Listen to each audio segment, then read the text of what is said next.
Natalie, parents have put out this alert on Facebook after he showed up in this neighborhood. They say he comes with a faith-based message and a criminal past that makes them fear for their kids.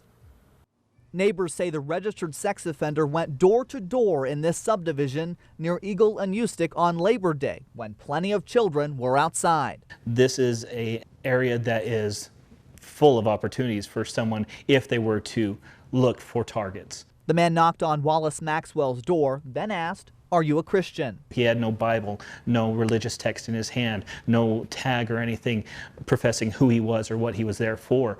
Immediately, your radar goes up a little bit. Through a Facebook post, the father of 4 learned the man's identity. When I see the term violent sexual predator, really my stomach turns. Scott CADMAN was convicted twice in Oregon for sexual abuse of a child and once more for attempting to commit the same crime.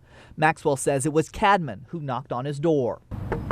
So I went to CADMAN's registered address in Boise. He came out and told me he's been going door to door for nearly 2 years to share his Christian message. The man I spoke with earlier said you didn't have any literature or paper when you approached his door. Is that your standard practice?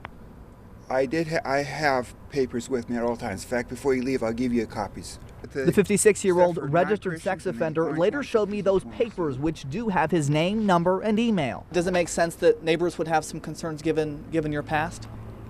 Remember, I've lived in Idaho now for 9 years and haven't been arrested for anything.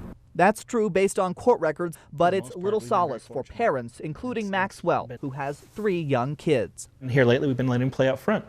I don't feel comfortable letting them do that anymore. Obviously, if a person's really that concerned about who's walking through his neighborhood, he ought to move to a gated community. Maxwell isn't going that far, but he has tightened up security at his home. His kids now play in the backyard under lock and key.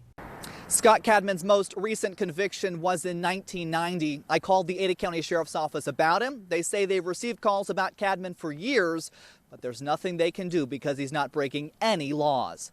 Back to you.